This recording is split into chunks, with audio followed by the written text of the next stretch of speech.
did? Hello, do you know what you just did? What? What were you doing now? All that you spoke out of your mouth was grace, which is supposed to be inherited. And how are you going to inherit? By believing in faith. For example, this body was used for sin in the past with a club life. You name it, everything. But when I came to Jesus, He forgave me, cleansed me, and He said that my body is the temple of God.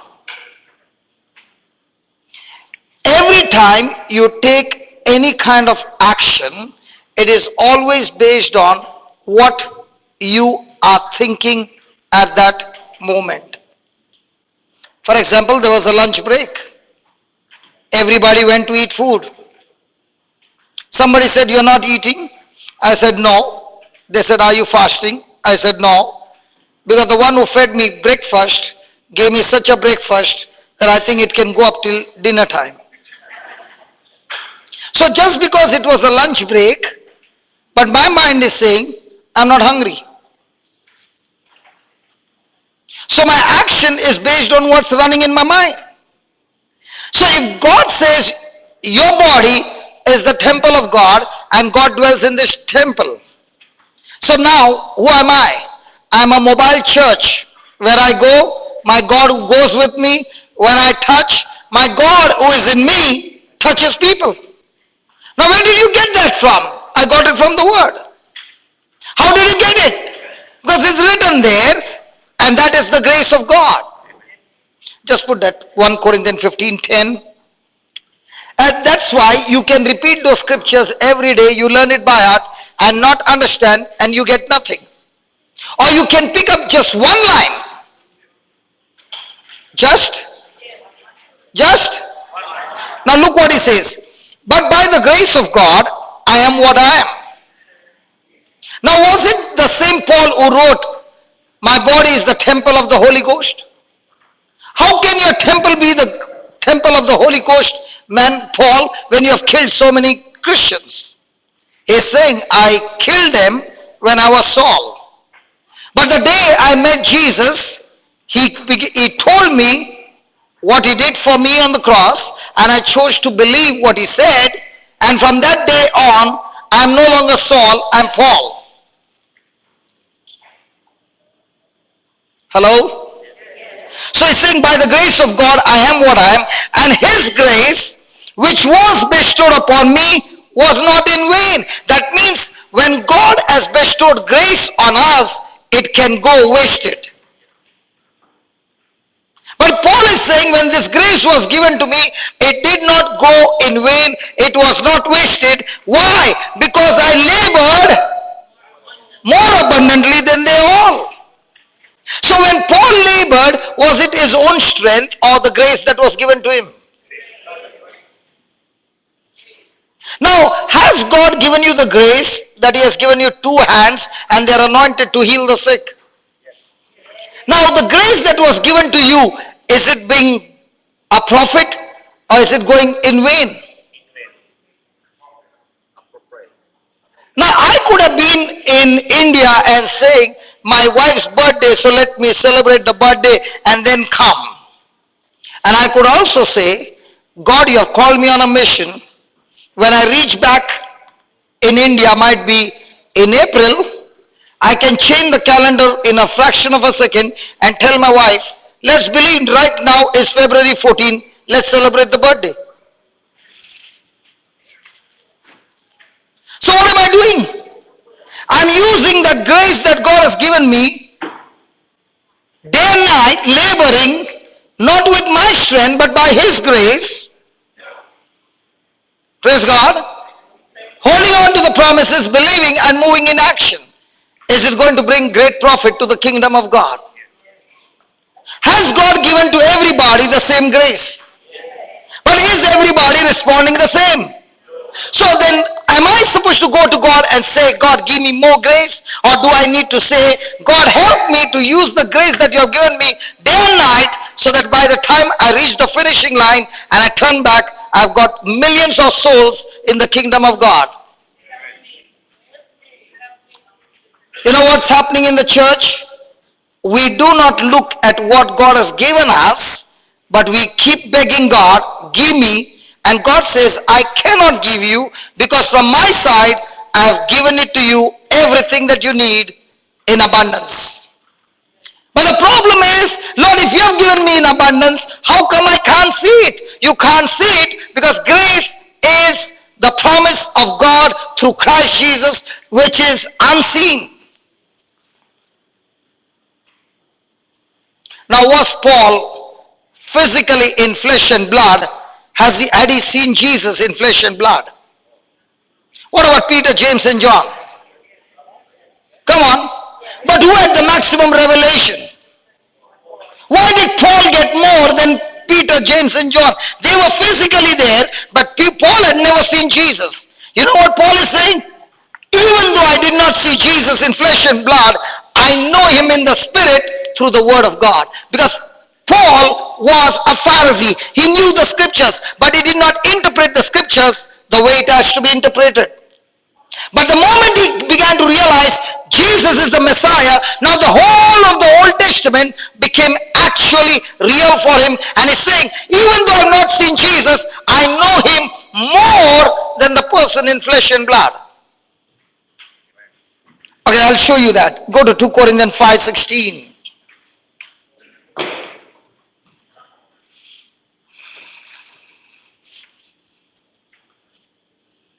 Okay, let's start with 14. Are you ready? For the love of Christ constraineth us, because we thus judge, if one died for all, then we're all dead. And that he died for all, that we should,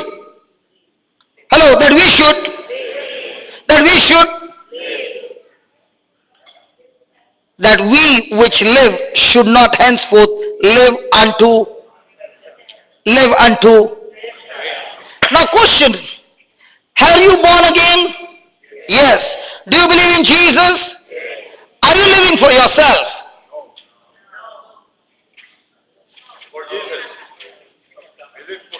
So do you go to labor for the kingdom, or do you go to labor for the dollars? Let's be honest, man.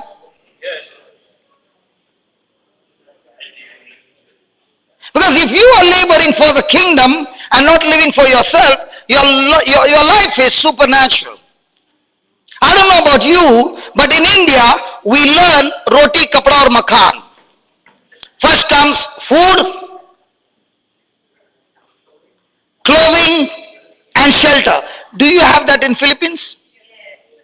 First comes food, clothing, and shelter. Is that right? But Jesus turned it the other way around. He said, first you seek the kingdom of God and his righteousness, then roti, kapda or makan, food, clothing and shelter will be given to you free. Because people don't like Jesus' formula. You know why? Because you need guts to believe it. Hello? You need, touch your neighbor and tell your neighbor, you need guts to believe. Hallelujah. Hallelujah.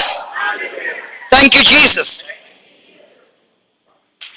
Now look at the 15th verse. That he died for all. Do you agree with that? That they which live, are you living? That they which live should not henceforth live unto themselves, but unto him which died for them and rose again. Then he says, therefore, henceforth know we no man after the flesh. In other words, he's saying, the man who died for me in the flesh rose again. His name is Jesus. But now I do not know Jesus in the flesh anymore. But I know him in the spirit who rose from the dead.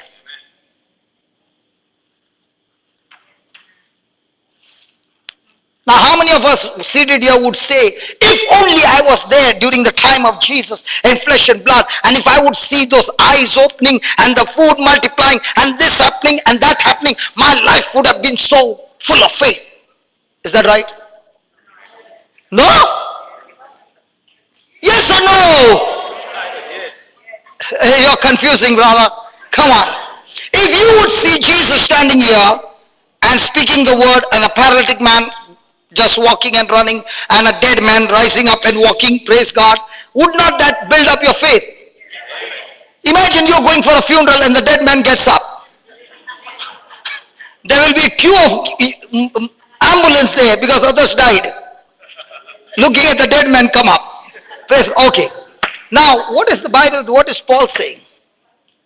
If your faith or your relationship is based on signs and wonders, you will never grow.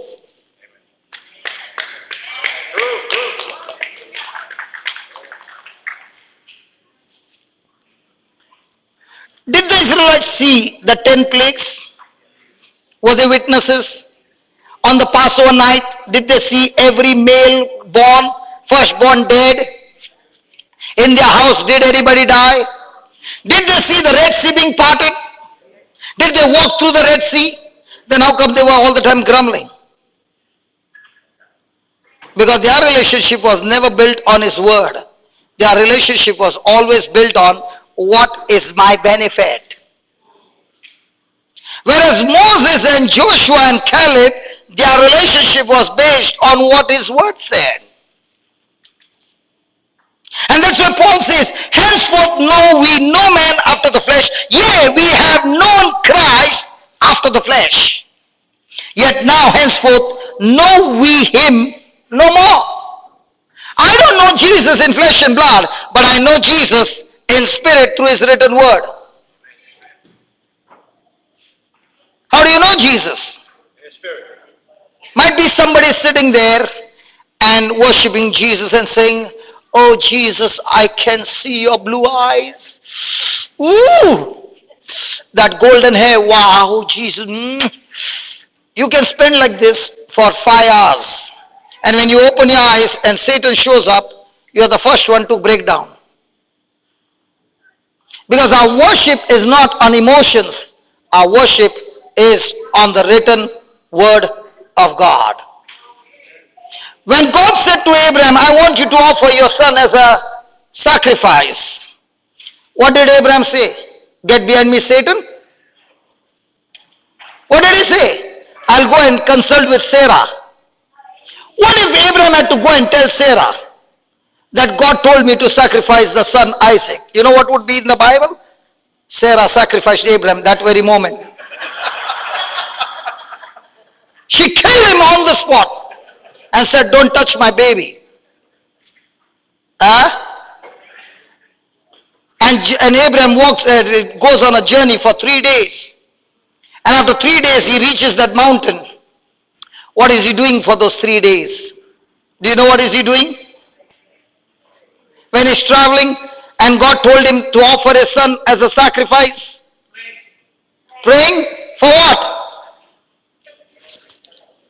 Hey, what is Abraham doing in worship? Because after he reaches there, he tells the 2 servants, you stay here with the donkey. I and my son will go and worship. What is that worship he's talking about?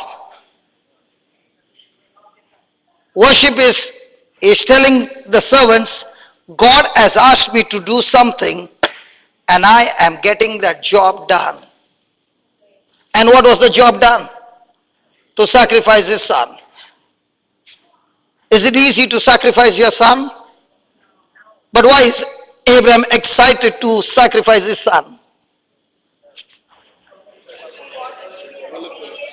Obedient to God. When God will ask you sacrifice your son and send him for priesthood, you'll say, no, take the neighbor's son. My son, I want him to look after me when I'm old. But he had faith that God would restore Isaac. Give me Genesis 12. No, not 12. 21.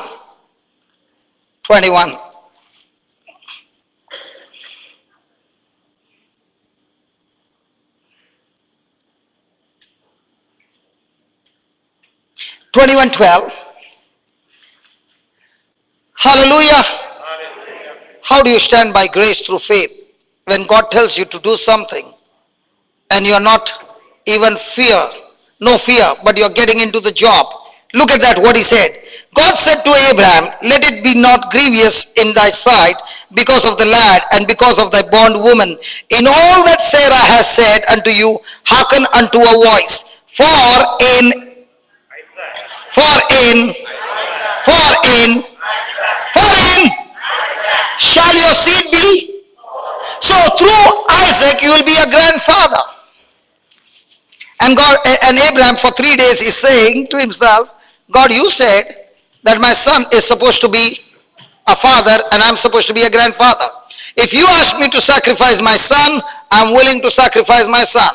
Because I know one thing, even if my son dies, you will have to raise him up and make him a father so that I become a grandfather. Now, is he on emotion or is he on the truth? Let's go further. Go to Hebrews chapter 11.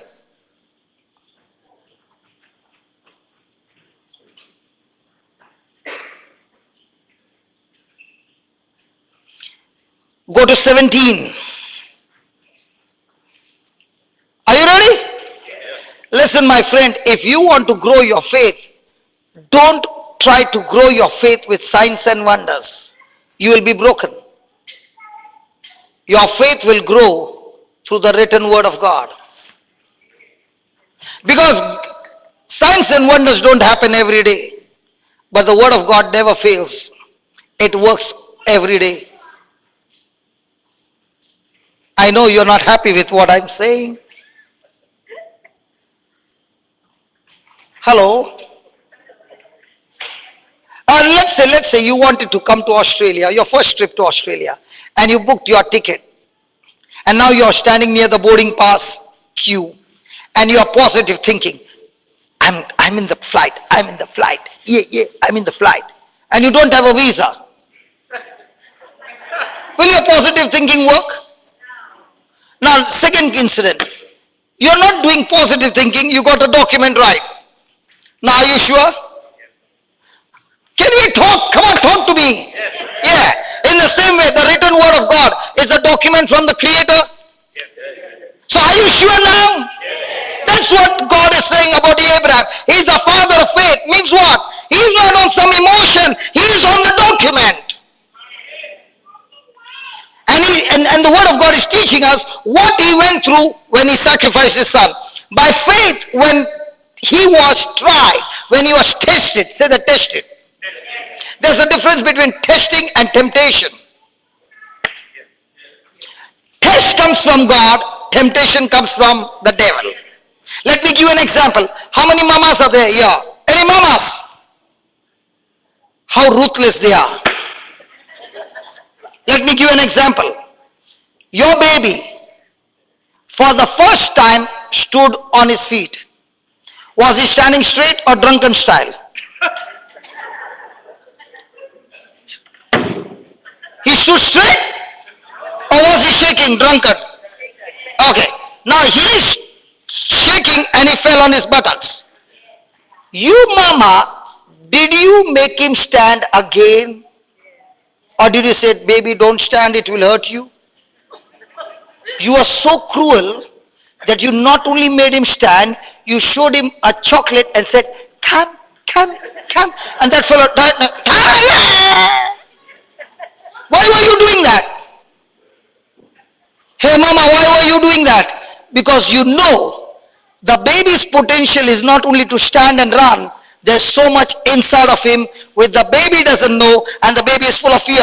In the same way, God is saying to you, you are my child and I'm going to put you to the test to get the best out of you. Hallelujah. Hey Baba, hallelujah.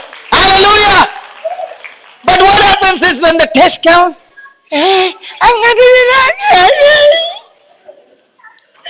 Mama, didn't you do that? And the baby started walking.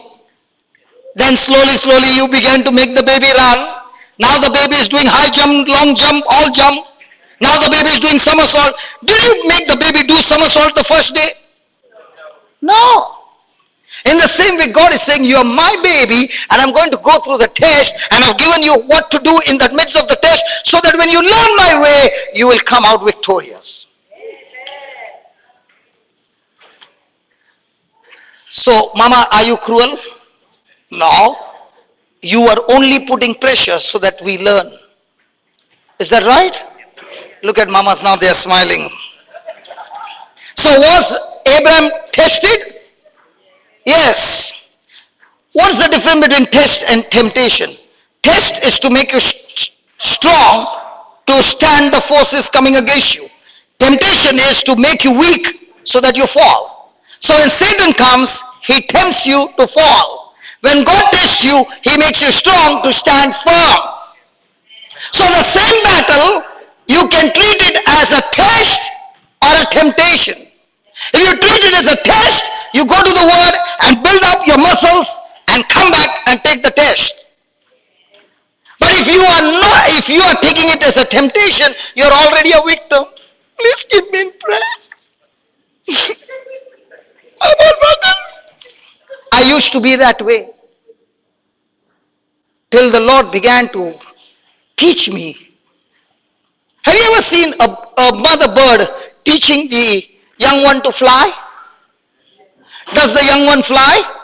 No. The mother pushes the bird from the nest and the baby is praying, Father, Heavenly Father, my mama was so good. Today the demon has come on her. In the name of Jesus, demon, get out of my mama. And the mama is saying, you pray what you want. I'm still pushing you. Because if I don't push you, you'll never fly.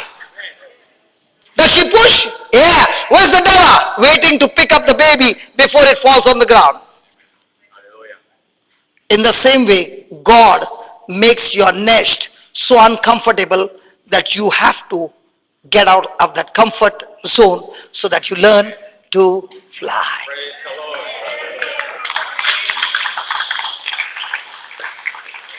Can you tell your neighbors, my wingspan is big? You know why? Because I'm an eagle, I'm not a sparrow. That's why my wingspan is always big. Are my wings troubling you?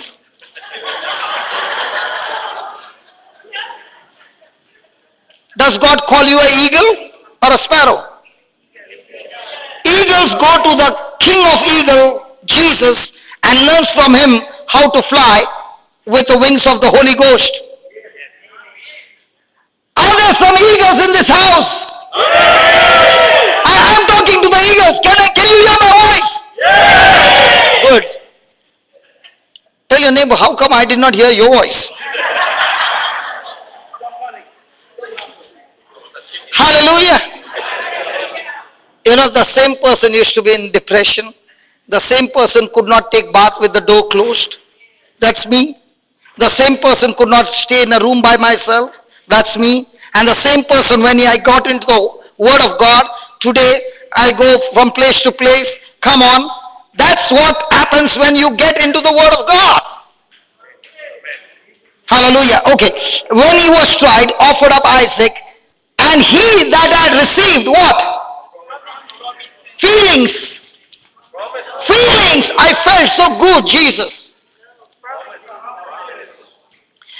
He that had received the promises offered up his begotten son. So are you willing to step out of your comfort zone with the promises or without the promises? If you're stepping out without the promises, you'll surely die. So before you get into the battle of prayer or whatever, get into the word and find out how much is it covered under grace. And that's what Paul is saying. The grace that was given to me did not go in vain. Why? I used that grace to the maximum and I labored on that grace and I found a secret. When I'm weak, his grace is strong. Because I'm relying on him. Of whom it was said that in Isaac shall your seed be called. So was Abraham relying on the promise for his worship? So was he ready to carry out that mission? So when God calls you on an assignment, are you with the promise or without the promise? Is that clear? So when you were reading those scriptures, was that grace or was it just a word? So how many of you will get that grace into flesh inside of you by believing? And once you start believing and the devil shows up, now you're moved by that grace, believing, and you can knock that fellow off every time. Hallelujah. Thank you, Jesus. Now look at the 19th verse. What did he believe when he offered his son as a sacrifice? Accounting that God was. When you are in worry about anything, you must ask the question, have I doubted God's ability? Because I doubt that God is not able to do, the result is fear. But when it came to Abraham, he was sure that God is. God is. God is. When the doctor tells you, hey, this is nothing, I'm able to fix it for you, you come back smiling. Then the doctor does his operation, takes your money and everything, and then he says, yours is the rarest case. We never found a case like you, and that's why we can't do anything. But what about the money you took?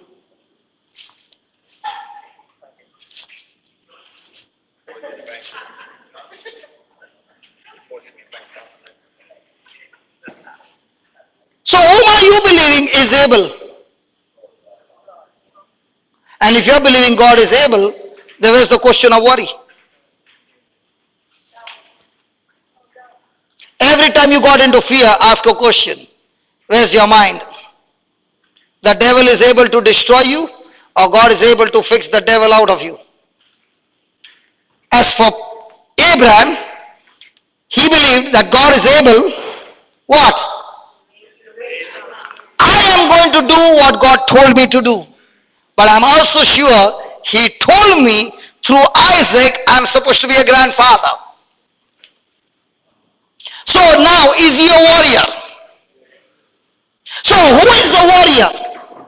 A warrior is the one who submits to God, agrees to God, obeys God, even to the most maximum precious desires, and is still believing that God is able to do it for me.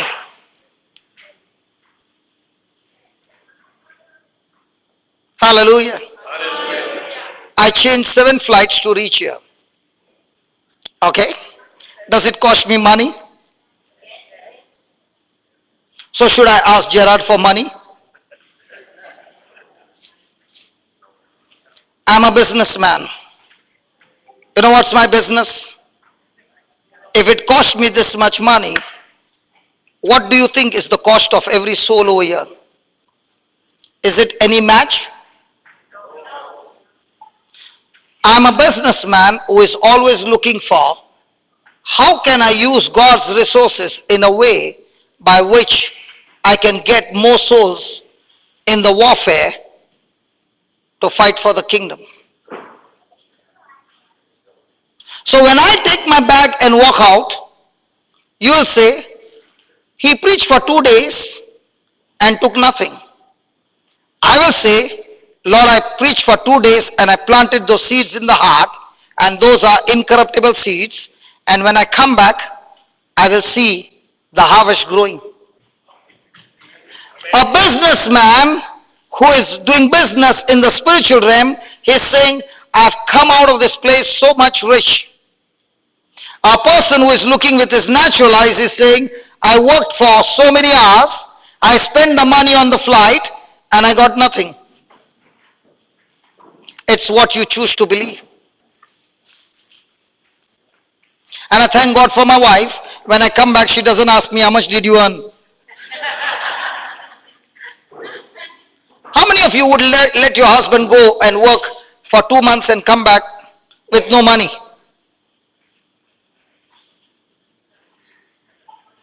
Because God is able. Now what am I doing? How do I know what's going to be my future? So simple. Give me Galatians 6:7.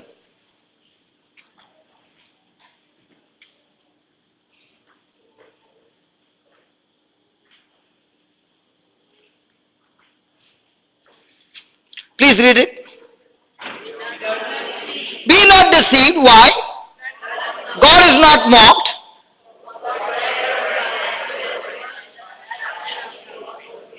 So whatever a man sows, that he shall. So when I was on this scripture, I said, Lord, can you explain to me? And he showed me when I was a small boy. We used to live in Bombay, but every vacation we would go to grandma's house in Bangalore. And all the cousins would come to that same house. Anybody like us? You all used to go to your grandma's house? Okay.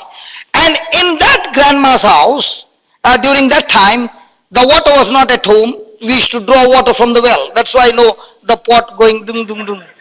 It's practical.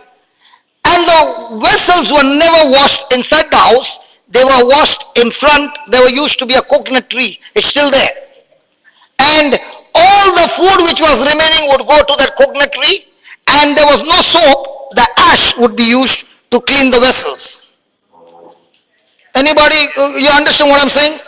Okay. And on the right hand side, outside, there would be a black stone like this sloping, and then they would start, and the neighbor would be there, another neighbor, tack, tack, tack. They used to do it with music.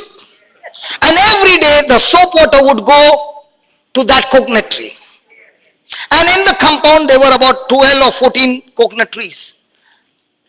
Will you believe, please believe what I'm saying. Will you believe? Those two trees, one who got all the leftover and one who got the soap water, were the fattest among all. Can you believe that? No, please believe it. Now, the one who got the soap water throughout every day, throughout the year, when the coconut would come and we would peel it, we never got soap water inside. Don't laugh, don't you laugh. Don't make a joke out of me, please.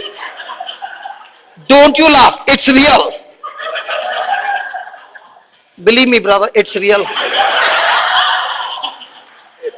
Why laughing? It's real. This fellow is not believing. Listen, can you believe? Every coconut that we took, there was never a soap water. And behind, let me tell you, where the throne was, the water would go, all the waste would go to a tree behind. But that was not a coconut tree, but that was a jackfruit tree. And all the jackfruit would be sweet.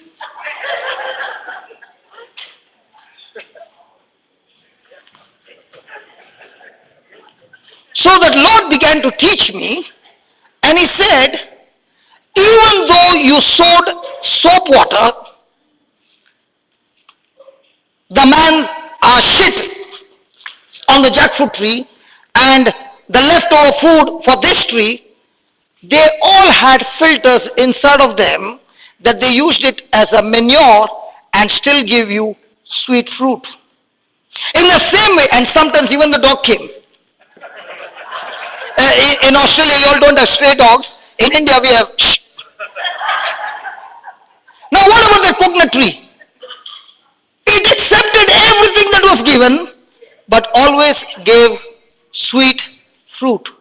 And the Lord said, if the tree can do that, how much more when you are in Christ Jesus, you have a filter of my love. When people give you all that garbage, you can use it as a manure, build up your character, and produce good fruit.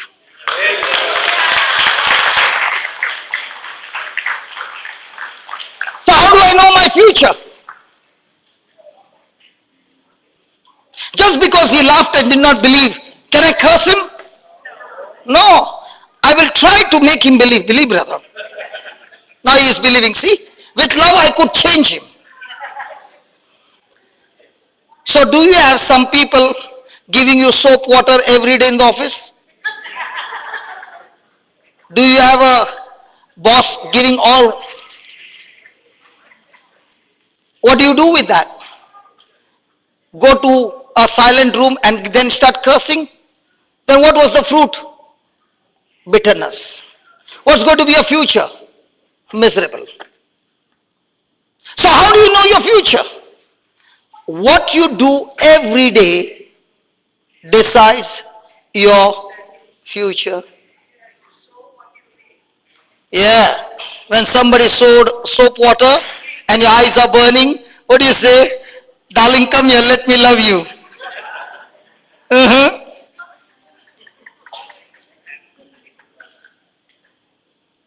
Do we all have soap water, this water, that water?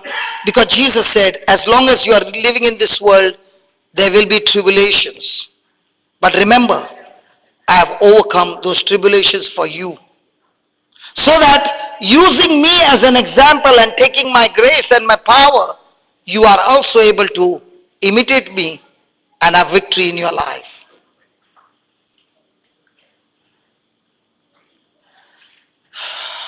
If only I had a camera from this side, it was so nice to see your expression.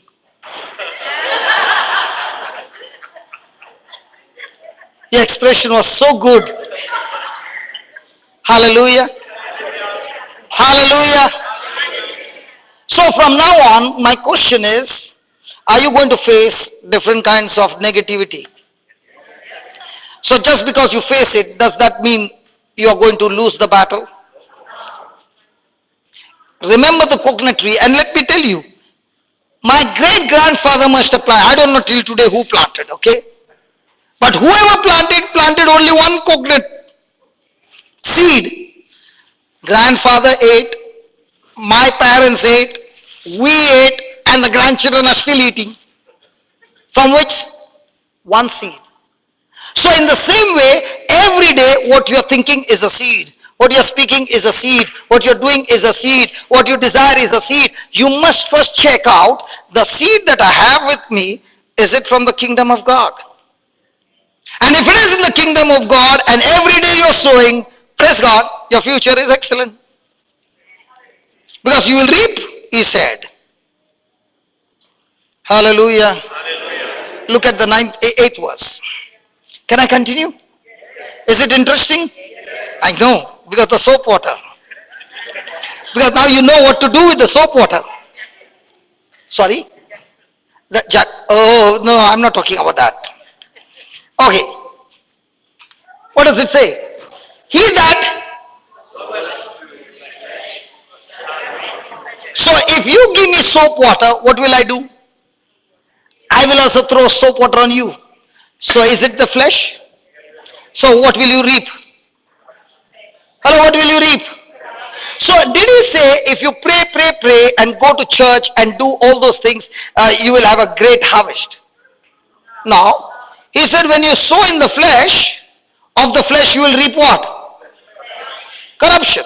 But if you sow in the spirit, what will you reap?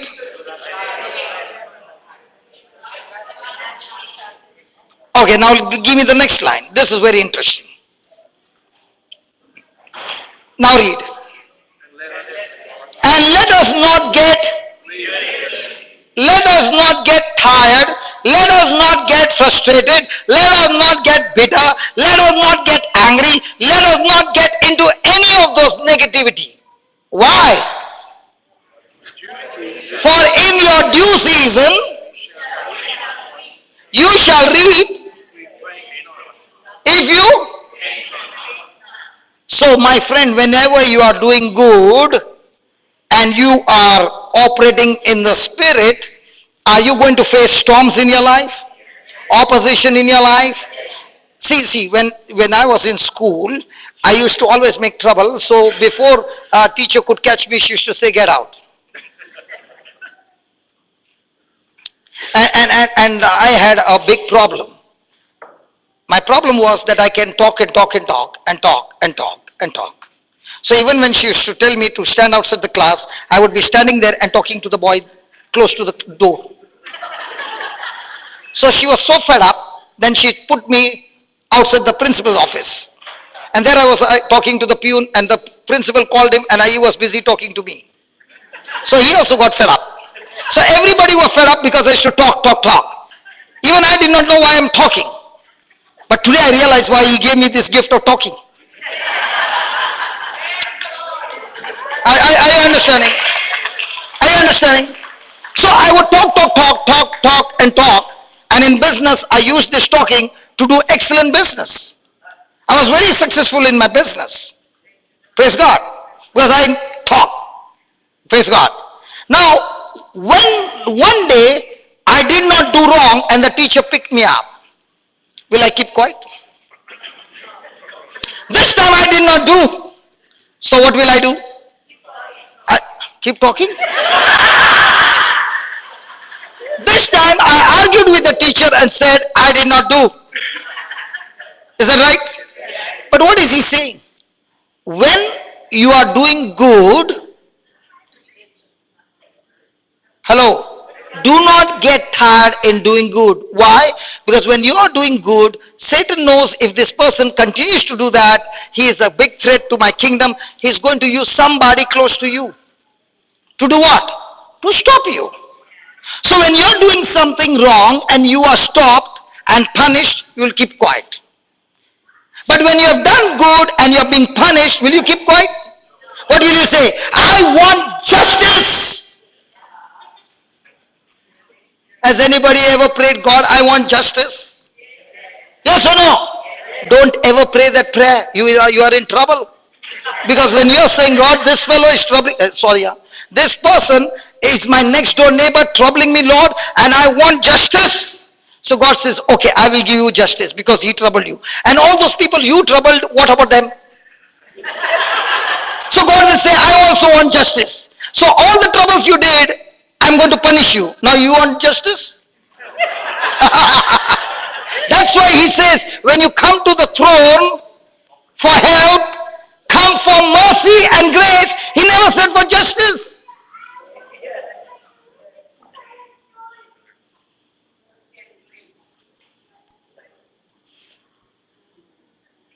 Should I continue? Really? Okay, do not get tired in doing good. Why? In due season. Say the due season. There is always a season. The problem is the Christian life is the only life where the people want to plant the seed right now and say harvest. The same person goes to the hospital and the doctor gives all kind of poking and he stays there for 3 months and he doesn't say I want healing right now. He goes through the process and then he comes back and he also pays the bill and is patient for 3 months. But when he comes for the meeting, by the time the meeting is over, I should be healed.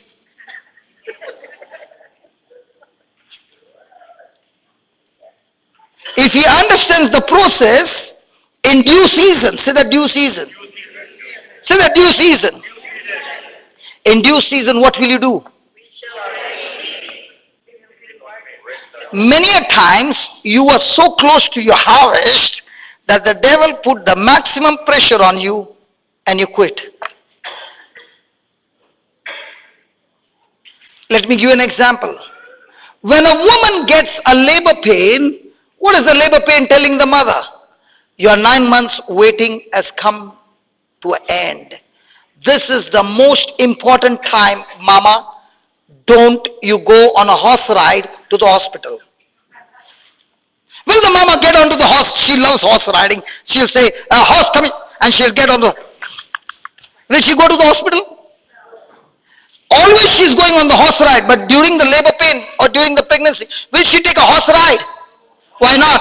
Because she knows that ride will be the last ride for the baby.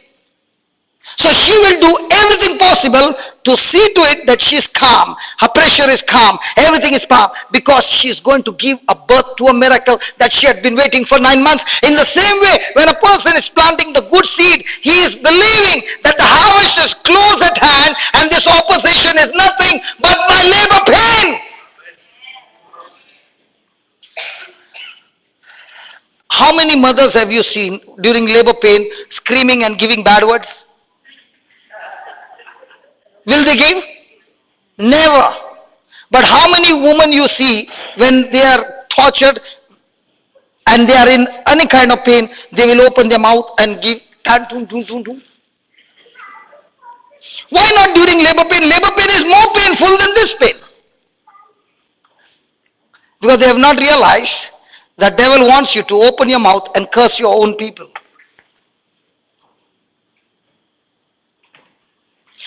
Men, do we also go through labor pain? Yeah. Don't laugh. The womb is only in your body. But in the spirit, we men have got a womb, you also got a womb. What you are desiring is your pregnancy.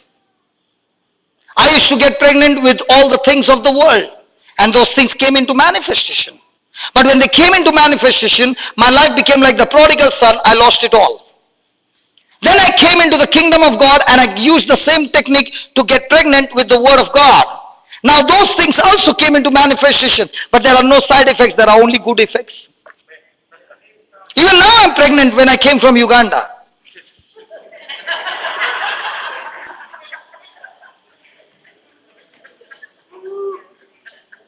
Don't look at my stomach.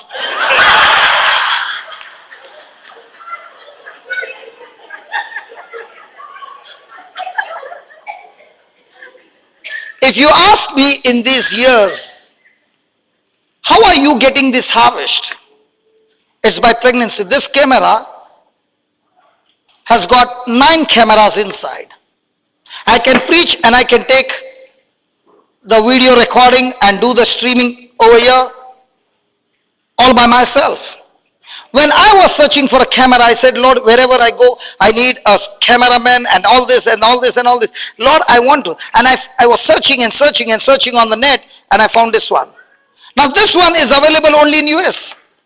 And I began to say, Lord, I'm pregnant. I need it quickly so that I can do the service. That's how it works, brother. That's what Mark 11:24 talks about pregnancy. So I said, Lord, I thank you for giving me this camera in the name of Jesus. And a person called me up and said, I'm coming from US. Do you need something? I said, 2 cameras. When I was in the center, I wanted cameras for the center. And I would look, I put it on my screensaver, the cameras. And I would talk to it every day. Each camera was 4 lakhs. And I would talk to it. One day a person was passing by and he said, I just heard you talking. I said, yes, I talk. Because I'm pregnant, I'm talking to my baby. He said, what are you pregnant with? I said, cameras. How many do you need? I said, 3. He said, okay, I give you the cameras. Place an order. I said, brother, it's 4 lakhs. That means 12 lakhs Indian currency. How much it would be? $6,000? $6,000 to $7,000. So this man said, you place the order, I pay. I said, but you are in the service. He said, listen, when God saved my baby from the death, even if I serve God all my life, I cannot pay. I became pregnant with a center. The sitting capacity is 2,000 people. I said, Lord, when I want the chairs, I don't want in decoration, 100 this color, 100 that color. I want it all 2,000 on one shot. Somebody comes and says, God told me to give you chairs. How many? 2,000. I'm talking about pregnancy through the word of God. Now I've got pregnant. God, I want to build up a center for 5,000 people. But you'll never see me standing on a pulpit and asking people, give me money. Because my God is a rich God and He knows how to provide His children. He wants somebody who can get pregnant. To believe Him and trust Him. Touch your neighbor and tell your neighbor, I'm a believer, not a beggar. My God said He will supply all my needs.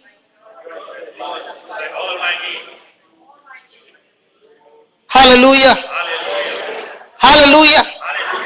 Everything in the center, if you ask me, I have become pregnant of everything. Everything. And even now when I'm building up this in Africa, I'm pregnant. I was talking to brother and I said, I need an architect who can design it. And once the architect designs it and it is approved, every day I will be looking at that image and saying, this is my pregnancy, Lord. And exactly what is there, you are going to make it happen.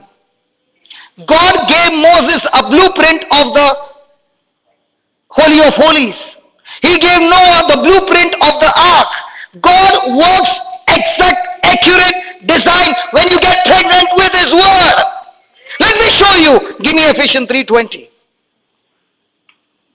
Now, when Abraham was, just go back again there. We have not yet finished. No, go back up again. Hebrews 11:19. We have not finished that. Why was Abraham so confident in his worship? Why he had no worry, no fear? Because he was pregnant. Pregnant of what? That my son would come back alive. Look at that verse 19. Accounting that God was able to raise him up even from the dead. Now, during the time of Abraham, there was not a single place recorded that a person died and was raised up. But he believed that God would raise him up. Why? From whence also he received him in a figure. Why? Because God promised him that through Isaac your seed shall be named. So what kind of imagination do you use? Because we are not God, but we have been created like God, and God is saying, all I want my people is to take this word, imagine it, believe it, open your mouth and speak it and act on it. It will come to pass. Let me show you. Go to Ephesians 3:20.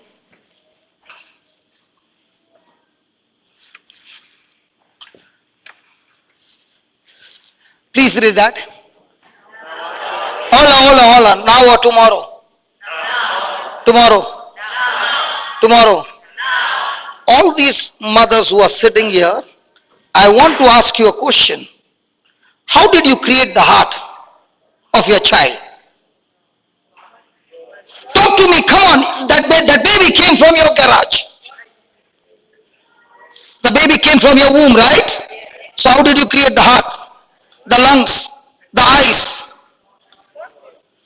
The seed had the potential. It was already designed through that seed what has to be created. And the seed is so small that you can't even see it. And the sperm is so small that you can't even see that seed. But when the seed came together and got fertilized, after that, can you say to your baby freeze for 2 years after I finish my project, then you can grow? No. Once the process has begun, it will not stop till it has matured and come out. Is that right? Come on, is that right? In the same way, God is saying, I am able. Now God is able to do what? How many of us believe that God is able? Then why are you worried? If I see my flight charges in a year, and if I see the expenses for the whole year, my company has got purchase department without sales division. Even when you come to the center, you will never see a donation box. You will never see a collection there. So where's the sales division?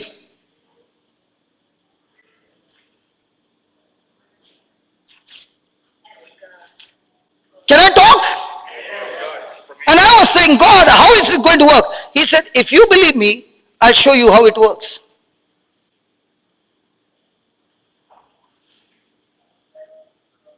So when I lost everything, I lost my 7 factories and my house in Bombay, and I was on the street, no money to eat food. That's when I was introduced to Jesus. And that's when he began to teach me that formula, Luke 6:38. And when I would get my salary, I would say, Lord, I'm going to put it in the box and I want to see how it multiplies. And it worked. And from that time on, I made a covenant with God. I will serve you absolutely free.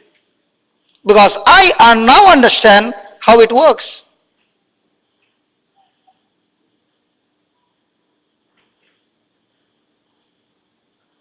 The rehab is free. The retreatants who come and stay, the food is free, the stay is free, everything is free. The books that were given to you is free. Now you got that book. Do you understand how difficult it is to bring that book from India to Australia? For you it was so easy to pick it up. But let me tell you, you require so much of sweat to go through and bring that book to this country.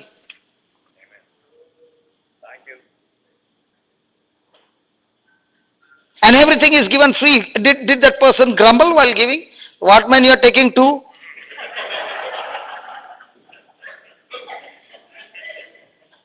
God loves a cheerful giver. If we who teach don't have not applied it and seen with our own eyes, how can we have confidence? That's what he's saying. He's able to do. The problem is, we have been taught in this world so much that we rely on the world system more than the system of God. God is able to do how much? Exceedingly, abundantly, far more than you can think, imagine, or ask. Okay, let's say, in example, okay, in Sydney, there has been no rain for 1 year. So we are from the army. And we come to your parish and we tell you, we will give you water as much as you want, but everybody stands in a queue and takes it. Fair deal? And the water is free. Now, let's start with my brother. What will you bring to take the water home? Don't give him the answer. I know always you give him the answer. Now, at least, the day he got that mic, that was only on the wedding day. After that, you took the mic, never gave him. Brother, you are free now. Talk, brother, talk. Talk, brother, talk. Tell me, brother, what will you bring to take the water? Huh? Bucket. He's still thinking. Okay, wife? Bucket, one or two? Two. What about you? Biggest jar you can carry. What about you? Whatever I can carry. Okay.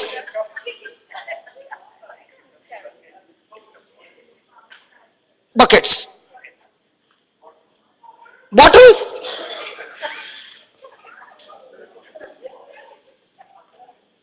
What about you, brother? Richard, you're big. Bigger bottle. Tanker bola. What about you? No, no, no. You all brought your buckets and all that, and he came with a tanker. What will you tell him? And all the others who are standing after him are also with their buckets. Now, if his imagination is a tanker and your imagination is a bucket, you will get only bucket. Because now God is able to do exceedingly abundantly above all that we. Your asking was how much? Did you get it? Yes. He brought a trailer tanker. Now why are you getting angry with him? Are you understanding? So what is God looking for? A person who can make a desire in the kingdom of God, and that desire is so big that it will surely fail. God is looking for such desires. He is not looking at the desire what I can carry. Because if you can carry, then where's the place for God? He is looking for you to dream in such a way that your dream should bring benefit to the kingdom of God, and it's beyond your capacity, beyond your ability, beyond everything, where you know it's going to fail, but because God is backing you up, it will come to pass.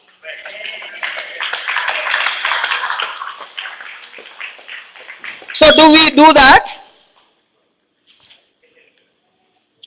Now tell me, do we need a healing ministry or do we need the truth ministry? Because once you understand the truth, what happened to that sickness? It got corrupted in the presence of the truth. But what about a person who got healed and when he went out, somebody says, hey, it looks like you did not get healed. Yeah, man. Again he has come. Because what you think or imagine, now listen, is the power working in you or is the power working in heaven? And what power is he talking about? He's talking about a power called love. The moment love is out and strife is coming, I'll show you what happens. Go to James chapter 3.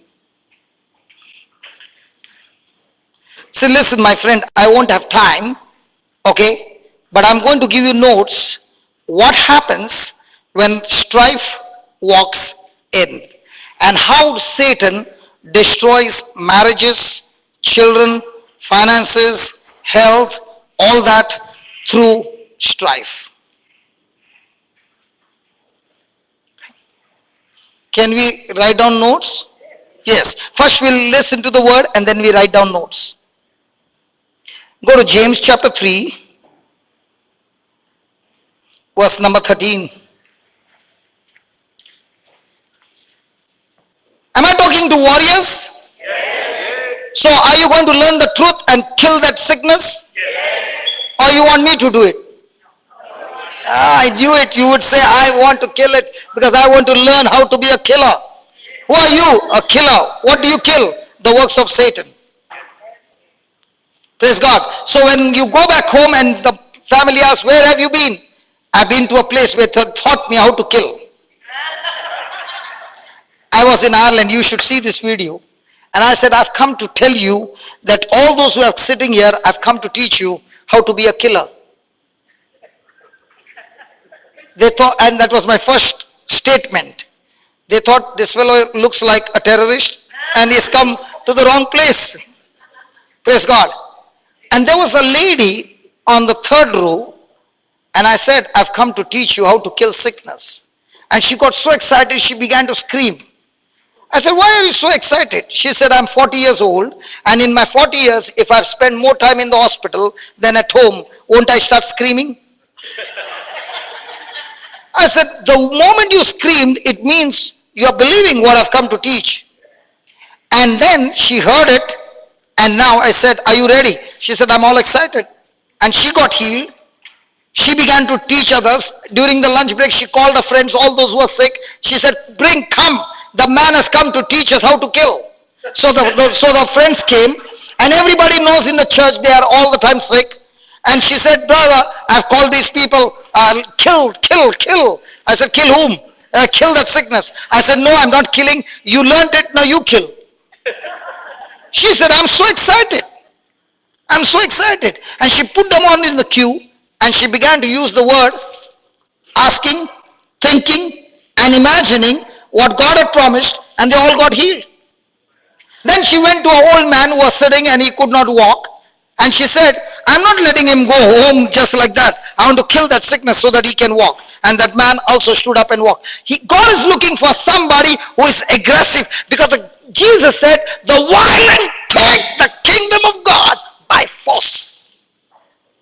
Oh, you did not read that. Let's go to over there first. Some of them are saying, did Jesus say that? Oh yeah, he said that. Go to Matthew 11.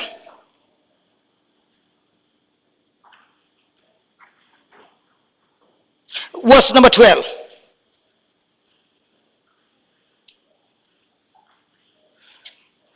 And from the days of John the Baptist until now, the kingdom of God. Nobody's reading. Did you get frozen by what I said?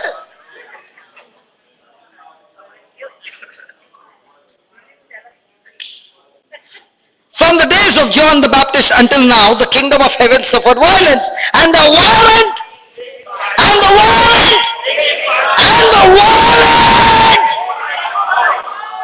Now you don't have to be violent against flesh and blood. You got to be violent against that spirit operating in that flesh and blood. But the problem is, we don't get violent against the spirit, we get violent against the person.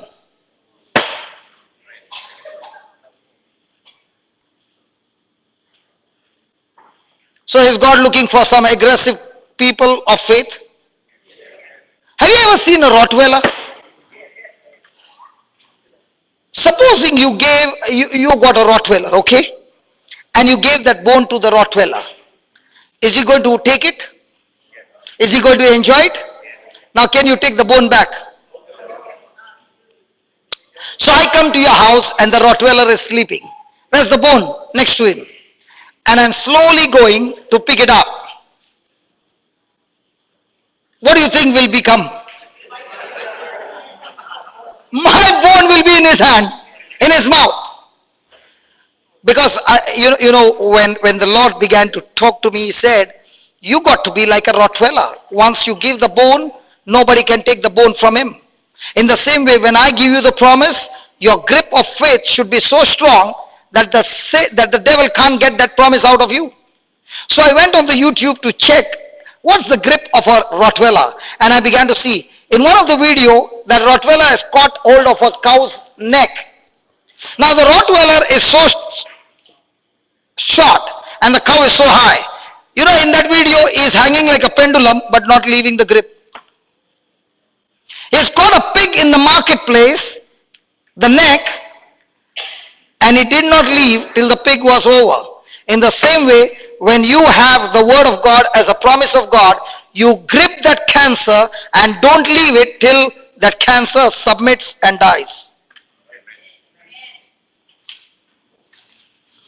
Hallelujah.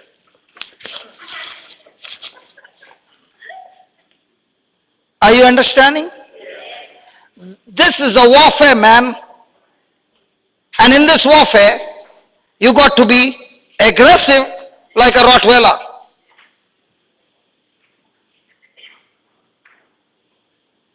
That's when you get your victory. That's when he said, much more than that what you can think or imagine, I'm able to do through the power of love. The power of love working in you. Now let's go to James and see what's the trap, the snare of the devil. Say that snare. What's a snare? A trap where the person doesn't know it's a trap. James chapter 3 verse 13. How come that watch is stuck over there? I'm going on looking at that watch and I'm saying still 10 to 3, 10 to 3. And now I'm saying it's stuck there. My God, it's like Joshua who said to the sun, be still, and it was still. Hallelujah. So it's still 10 to 3. Praise God. Brother Gerard, thank you very much. What's the time? Up to what time it is? 45 minutes. Good. Praise God. Hallelujah. Listen, after this, when we finish, we will say one small prayer and your neighbor will be healed in no time. See which one is better, that you get everything inside you and now you are aggressive like a Rottweiler with your faith and now you are attacking that sickness. In no time it's out.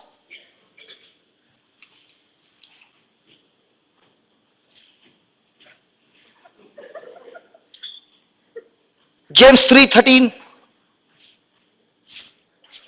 Who is the wise man and endued with knowledge among you? Let him show out of a good conversation his works how? With meekness of wisdom. 14. But if you have bitter envy and strife in your hearts, which is not found in Sydney, we're laughing, and even in this you don't believe?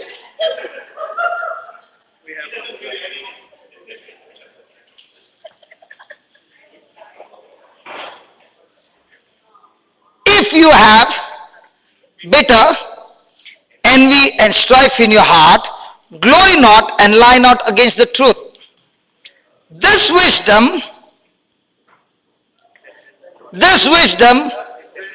descended not from above, but is earthly, selfish, sensual, and so you are saying it is there.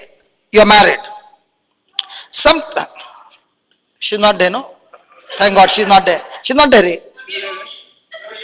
Okay, come here. She put a hand and say, hey, I'm here. Come here. Come here quickly. Come on. There's no time, man. Come, come, come, come, come. A woman has to walk like that only. Yeah, please come here. You're on the camera, okay? Smile. Okay. Now, that's your husband. Okay. Does he remember all the dates, anniversary, and Do you want me to answer? You want him to answer? no, no, I'm asking you. Sometimes it is. I have And, to hold on, hold on, Re Baba. Whatever the Holy Spirit is telling me, I'm asking. Okay. Now. He forgot your birthday. Okay. Okay. Now, will you get a little mood off? Not anymore.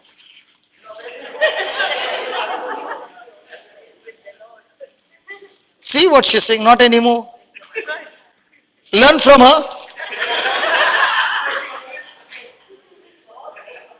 Okay. For some issues, is there any time kiri kiri?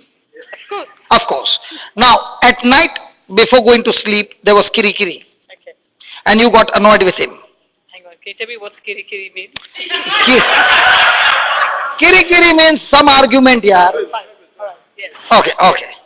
So now he's trying to pacify you. Okay. You are sleeping and slowly saying, what are you saying? Don't touch me. And now you are so annoyed that you're turning your back to him. No, I know, Re Baba. Now you are turning your back to him. You're asking me now, or you're telling me? Now I'm asking you. Yes. Yes. And he's still trying to make you cold. Okay. But you're saying, I told you don't touch me. So poor fellow is going at a distance. So now on the bed, there is some distance, your back is towards him. Now according to this word, this wisdom that is running in your mind is from where? Earthly. Then, Yep. yep means what? Yep. What is written? Earthly, Yes. Oh, you're sensual. So now, he is at a distance because you told him don't touch me. So somebody is in between. So who is hugging you? No one's devil. Who is hugging her? So the whole night she slept with whom? I'm just asking you. I'm just asking you. Listen, those who are laughing, no, they have monthly nights. You got only one night. No, I have very nice too. The monthly nights? I got. Okay, now, when you are turning on the other side, are you remembering the worship songs? No, I chose not to. See. A person can be a worship leader, can be all that. The real worship, the real song should come out during this time. But this time, the person's mind is full of what? Negative. So the whole night she spent with that. Okay, now listen to the next line.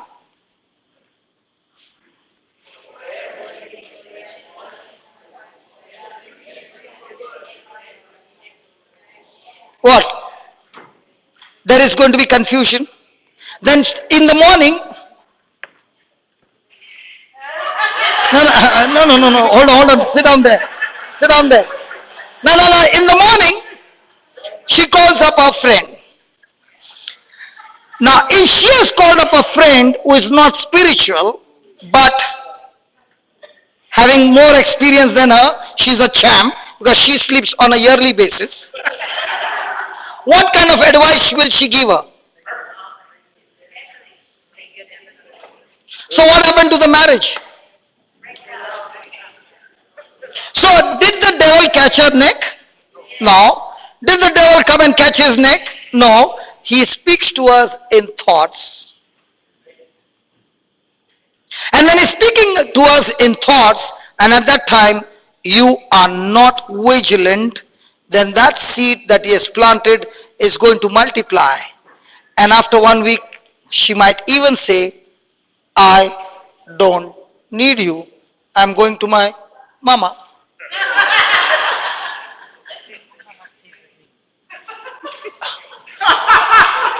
She says, my mama stays with me. So if mama, listen. If mama stays with her, then mama and she will see to it that he goes out. Now where did it all start from? See, every time you see a marriage is breaking and people go around telling everybody, keep my marriage in prayer. The whole world can pray. But what about you? Are you willing to get out of the strife? Are you willing to die to yourself and forgive the other person, even though that person doesn't deserve to be forgiven? If you don't stand against strife, strife will kill you. Strife is a very powerful tool of Satan to destroy the church, to destroy the families, to destroy your finances. Now let's say he's in a very good job and I'm his colleague and I'm going on troubling him. He cannot take that and he gives his resignation. Now he's sitting at home, he's applying. 2 years have gone, he did not get a job. Now that one decision has destroyed him, it affected his family and everything. But at that moment, if he makes a decision, if I plant a good seed and not get tired, in due season, I will surely reap my harvest if I don't quit. So if he gets over the test, now when you go to the gym and you're picking up the dumbbells, and she's not your wife, she's the coach. Now you finished and she says, not yet, 3 more sets. No, it's paining. No, 3 more sets. Now she is very strict and she makes you do it. After 6 months, will your arms be the same? So that colleague of yours is your dumbbell and he is building you up and putting pressure to build up your spiritual muscles. Now even though she is a coach and you pick up the same dumbbell, now the muscles will tear. If you pick it up as an exercise, it will build up your muscles. If you're picking it up with frustration and anger, it will tear your muscles. In the same way, when people come into your life, when Satan has to destroy you, he will use people. When God has to bless you, he will use people. So every person coming into your life, it is your response that decides your future. Thank you very much. So now, no turning back, okay? So the next time she is off mood, tell her you know whom we are sleeping. Hallelujah. Come on, tell me, don't we have night vigil with the devil sometimes? And if you spend the whole night with him and he has been kissing you all around, your back is paining, your leg is paining, your head is paining, everything is paining because you spent your whole night with him. But if you spend the whole night listening to the word of God, plugging your ears with the word of God, even though you had all those symptoms, they will die. Amen. When a person is in depression, I tell them, don't pray. Only get that teaching into your ears and put the earphones on and keep it on day and night. The word getting inside is alive. That word will destroy the stronghold of your fear and anxiety and destroy it completely and set you free. Amen.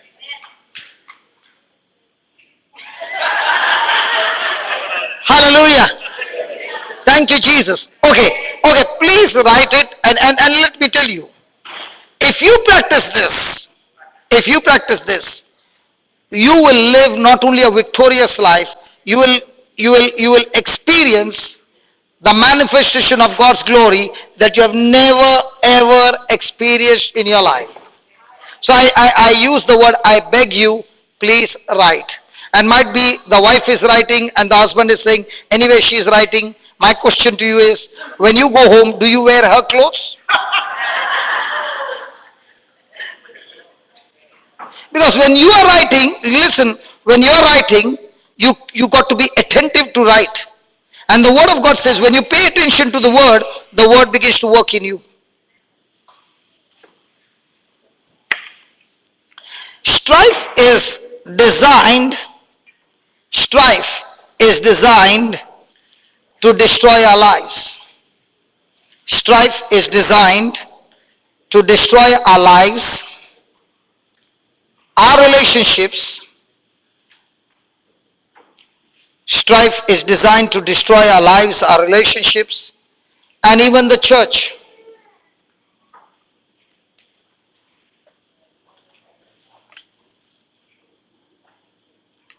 When it rises up against us, when it rises up against us, and we do not actively resist it, and we do not actively resist it, it shuts us down. It shuts us down. We must not fail. We must not fail to stand up. We must not fail to stand up, to strive. We must not fail to stand up to strive, or else, the blessings that God has, the blessings that God has in store for us, the blessings that God has in store for us will be blocked. Will be blocked. In other words, when a person is in strife, it is like the main fuse of the house is blown off. Now none of the gadgets in the house will work. So Satan knows, if I can get this person into strife, now nothing in this person's life will work. All the blessings are blocked. The person is connected to Satan, no longer to the kingdom of God. The Spirit of God, the Spirit of God brings liberty. The Spirit of God brings liberty, but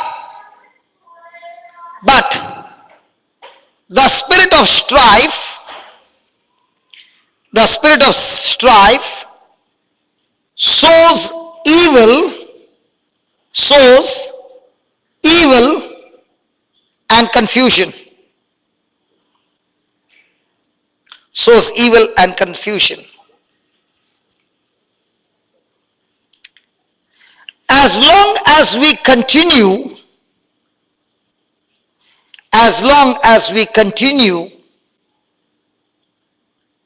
about strife, as long as we continue about strife,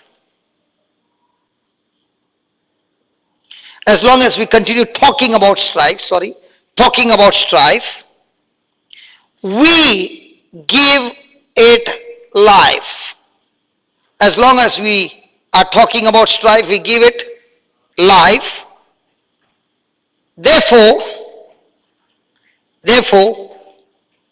we must know,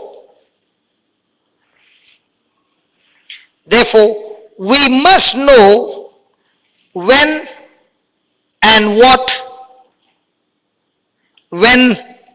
and what words to speak. When and what words to speak, and when to keep silent. And when to keep silent. Strife provides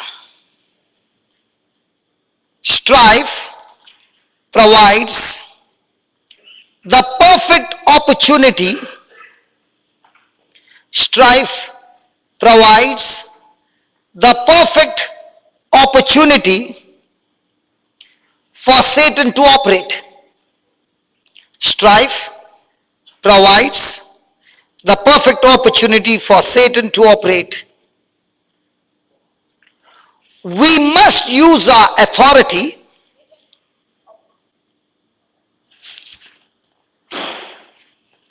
We must use our authority to fight the good fight of faith. We must use our authority to fight the good fight of faith to defeat strife.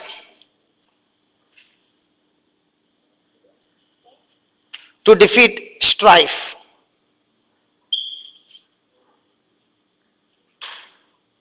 In capital letters, please. Strife is present.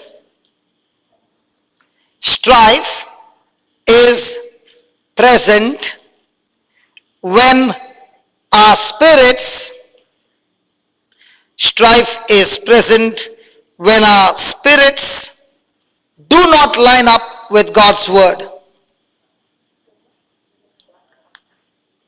Strife is present when our spirits do not line up with God's word or God's spirit.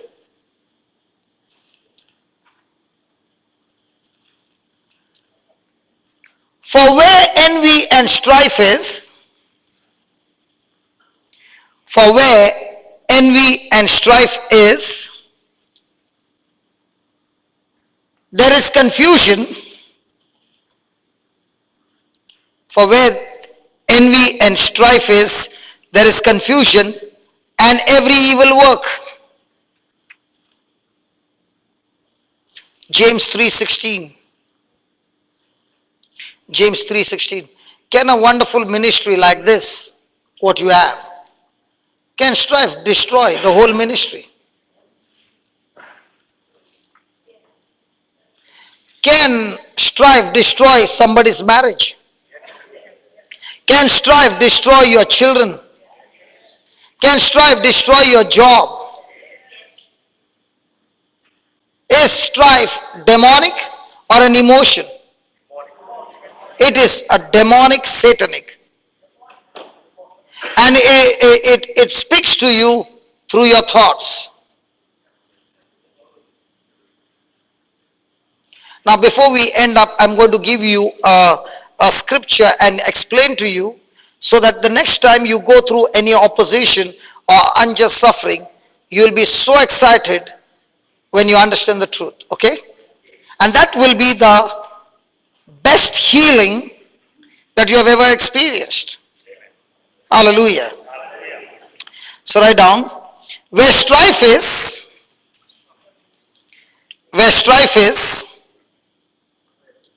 confusion will also be. Confusion will also be. So when a person is in strife, is his mind stayed on God's word? Now will the devil give that person different kinds of counseling, how to be a vengeful person, how to be a person without kindness and mercy, a destructive thinking? Yeah. Where strife is, confusion will also be. Strife keeps us from knowing. Strife keeps us from knowing. Strife keeps us from knowing for sure. Strife keeps us from knowing for sure what course of action to take. What course of action to take. And it prevents sound decision making. And it prevents sound decision making. A quick example, somebody say, but in this world is it possible? Let me give an example. Did Joseph go through extreme negative experiences by his own seed or his brothers? Did he go through extreme punishment in the prison because of the Egyptian master's wife. Now, in spite of all the negative things done to him, was he walking in strife? Was he still walking in love? Now, was he in confusion? So when he is walking in love, is he able to hear the Lord's voice? So now when he is brought before the king, is he in strife or in love? That is why he is able to interpret God's dream, the king's dream. That is why he is able to give the solution to the dream. Now even if Joseph has to work all his life, can he ever become a governor? But when you go through anything opposition, and in that opposition you pass the test of love, the reward will never be natural, it will always be supernatural. So how do you know your blessings are close at hand? Anybody from Bangalore? In Bangalore, the people come to know that it's going to rain.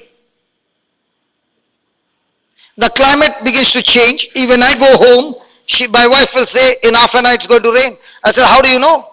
She says, when I see the atmosphere, I know it's going to rain. In the same way, when there is thunder and lightning, you know it's going to rain.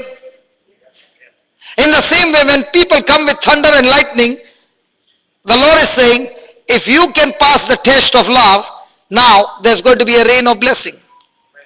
But when the thunder and lightning comes, and you don't pass the test, but you get into strife, now that lightning and thunder will burn you up.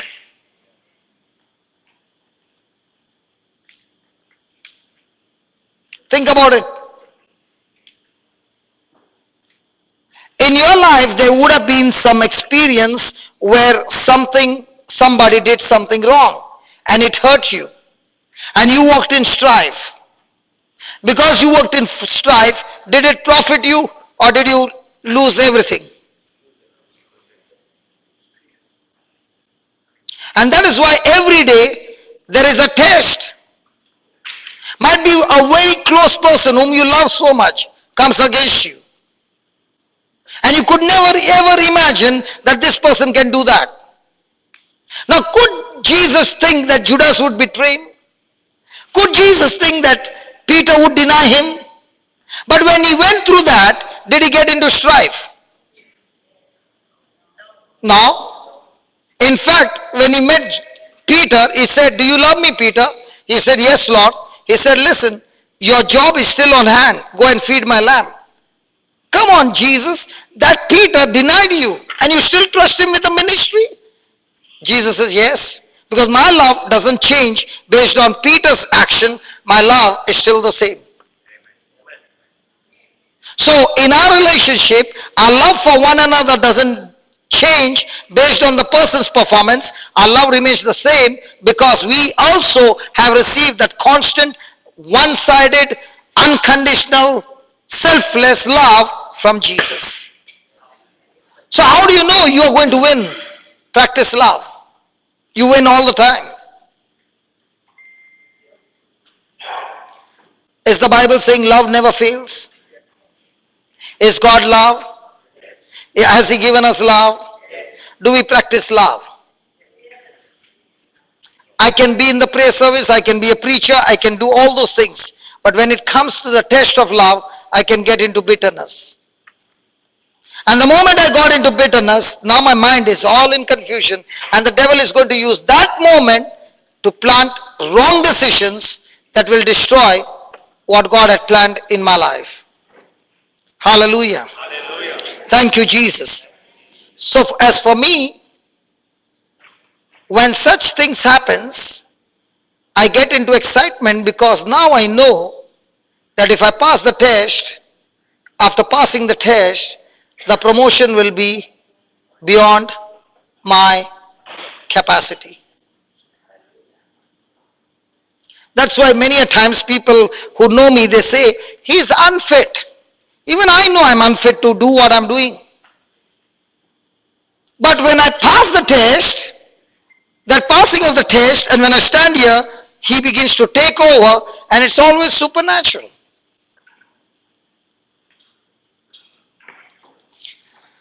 Hallelujah. Write down. What you are writing, is it helping you? Do you get to practice every day? And first thing, you will get it to practice in your own family. Because your family members are the ones who hurt you the most. Why? Because you are expecting from them the most. You love them the most. So you are believing that they should move in this direction and they are moving in the other direction. Now when they don't do what you want, you are in strife.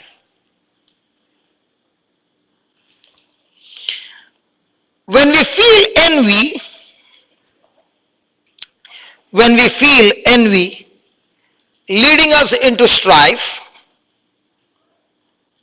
when we feel envy leading us into strife, we must consider our ways.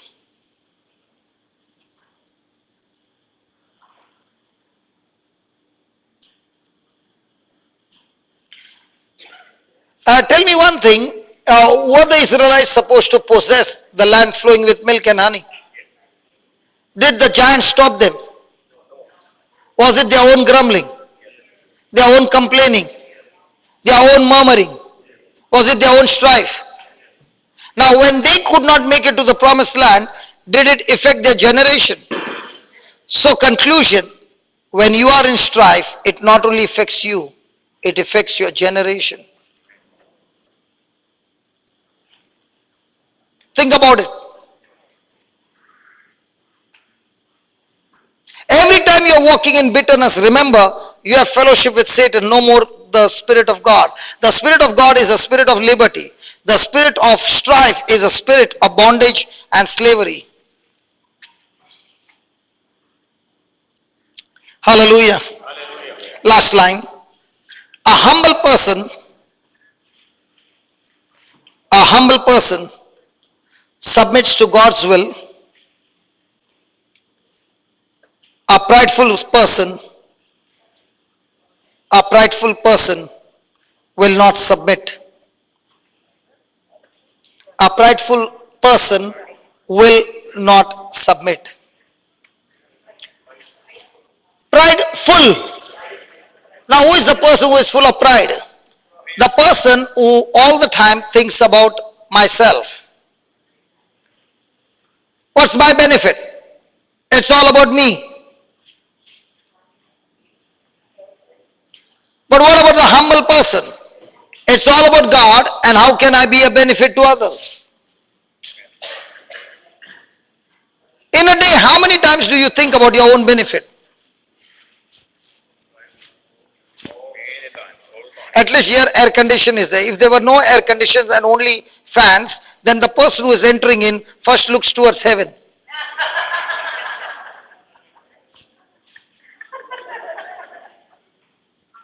Is he really looking towards heaven or is he looking where's the fan?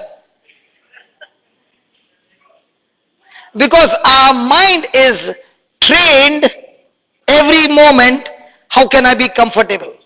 But a humble person, like Mother Mary, when the wine got over, nobody told her. But she went and told her son, they are out of wine. Can you please do something for them? So a humble person is all the time looking, who is in trouble that I can do something from my side to solve the problem. He's never thinking about me, but he's always thinking about God and others. Hallelujah. Thank you, Jesus. My 5 minutes are remaining. Come on, let's all stand and let's pray. How many of you need some healing? Please come here. You lifted your hand first. Yeah. No, that man. Come here, brother. What healing are you looking for? Huh?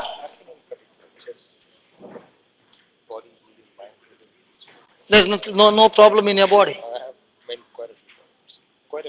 So can you tell me which one? So at least one or two.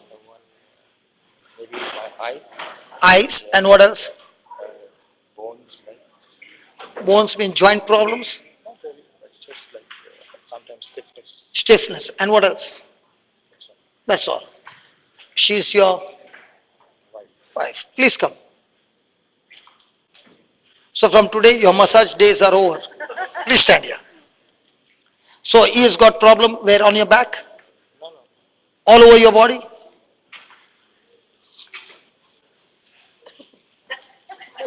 So you want it to be finished? Yes. Hold his hand. Now, she is going to make a prayer and he'll be set free. In the same way, after that you are going to ask your neighbor and you make a prayer and the neighbor is set free. Which one is better? Am I talking to the warriors? Are you supposed to learn and do it? Yes. Close your eyes and say this. Close your eyes and listen to what she's saying. Lord Jesus, Lord Jesus, I thank you I thank you for teaching us for teaching us about faith, about faith, Abraham's faith, Abraham's faith, who believed who believed in your promises. in your promises. In the same way, Lord, In the same way, Lord, I choose to believe I choose to believe your promises. your promises.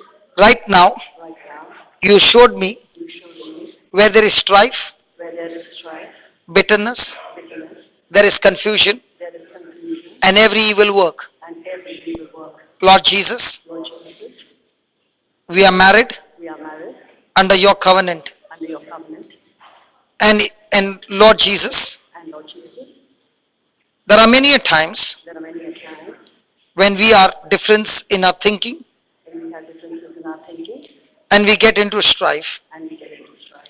But right now, But right now, we choose we choose to forgive each other to forgive each other and forgive others and forgive others unconditionally unconditionally and bless them. and bless them. Lord Jesus, Lord Jesus, we stand against the spirit of strife we stand against the spirit of strife and we operate in love. and we operate in love. And as love is flowing, And as love is flowing, my husband is completely set free. my husband is completely set free. All the stiffness is gone, All the stiffness is gone, the sore is gone, the sore is gone, and is completely free. and he is completely free. In Jesus' name. In Jesus' name, Amen. amen. Now check. Yeah, it is. Yeah, free. So which one is better, the tiger, the lion, the ibex? Oh, this is better. This is better. Was that good? That is good. It's a I peace. should do it for her. Did you have the same kind of I pain? have belief.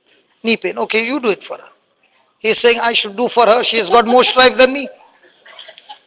Okay, hold her hand and say this. Lord Jesus, Lord Jesus, I thank you I thank you for teaching me for teaching me strife has power strife has power to destroy my body. to destroy my body. As I forgive, As I forgive, I choose to forgive her I choose to forgive her, and she has forgiven me, and she has forgiven me, and all strife between us and all strife between us is destroyed, is destroyed, and strife with others and strife with others is destroyed is destroyed right now. right now. Your love is flowing Your love is flowing and healing and healing my wife's knees my wife's needs right now. right now.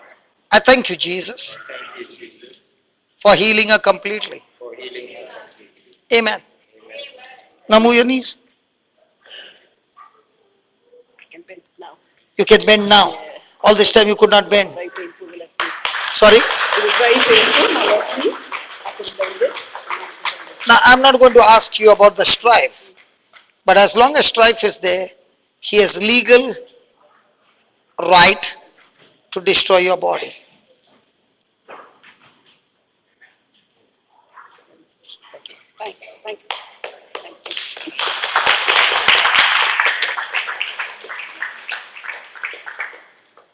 5 minutes. So if you ask the ones to sit down and the ones who want healing up, we can do the Okay, that way. Okay, everybody sit down.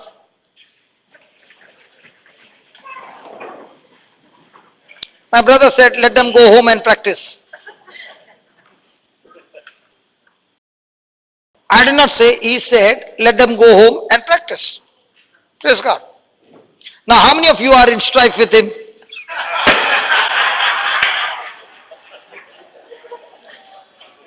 He did not say that.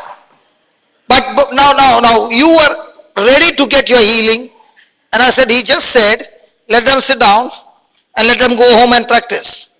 Now, can there be an instant thought of poison coming against him?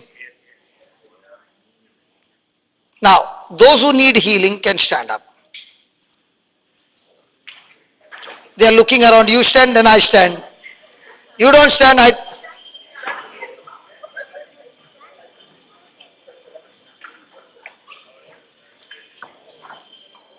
Okay, okay, okay. The ones who are sitting, you can hold their hands.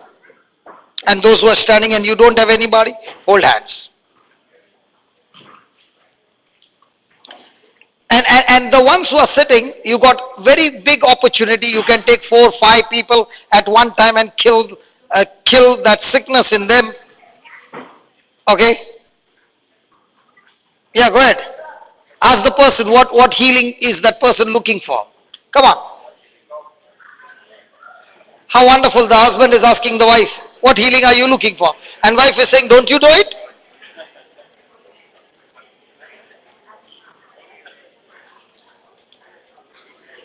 Okay, ready? Are you ready? You will be amazed with these miracles. Come on, close your eyes and say this, Lord Jesus, thank you for teaching us Abraham's faith. He relied on your word. Saint Paul relied on your promises, and he said, by the grace of God, I am what I am. The promises given to me brings grace, and it has not gone in vain, but brought great profit, because I labored more than anybody. Oh Lord, your promises are full of grace, and right now I'm exercising my faith. I'm speaking to that infirmity in this person's body. In the name of Jesus, you infirmity that has been afflicting this person's body, life, in the name of Jesus, I bind you, I curse you, I rebuke you, I cast you out of this body, right from the root, in the name of Jesus.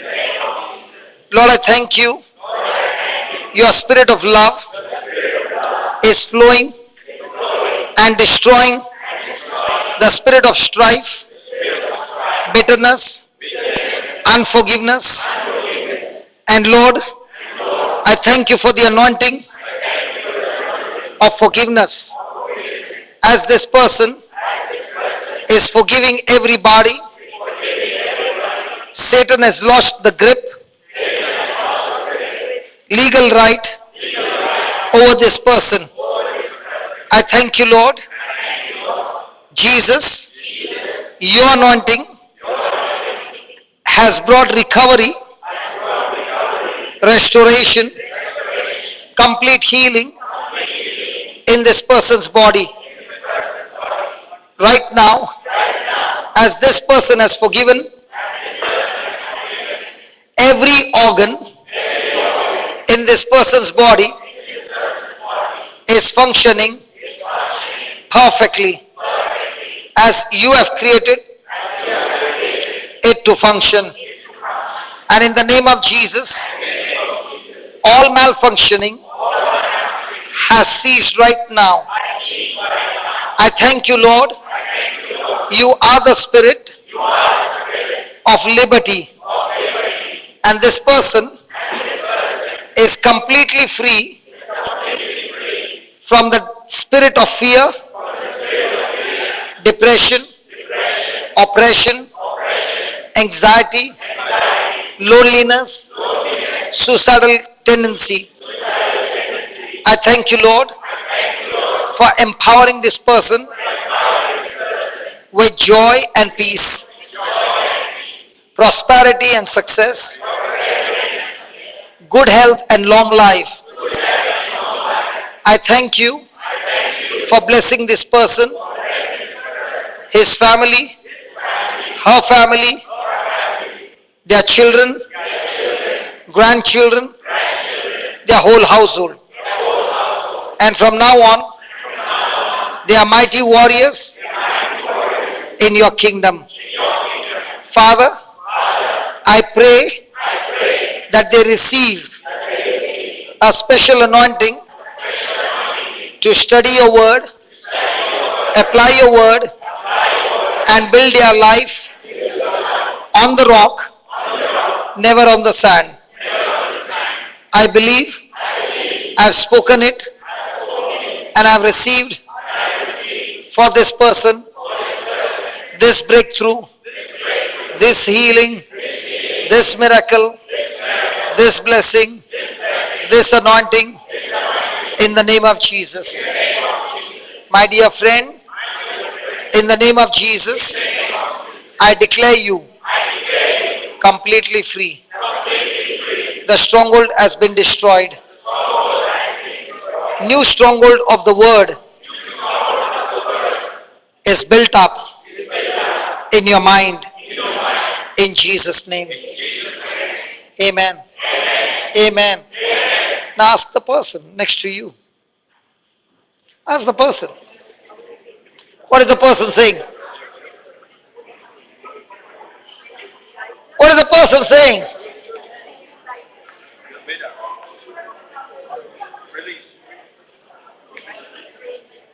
The Lord has healed you. The Lord has set you free. How many of you are free from strife? Hello, how many of you are free from strife today that you forgive? Now I'm asking, how many of you how many of you forgive today those who are against you? It's a powerful demonic spirit. And when you have lifted your hands up, Satan has lost his battle against you. Hallelujah. Now, did you forgive? See, listen, it was so easy to forgive when you understood the truth. Because now it came from your heart. Lord, now I realize it's not the other person's mistake, my mistake of not forgiving the person. Praise God. Thank you very much and love you.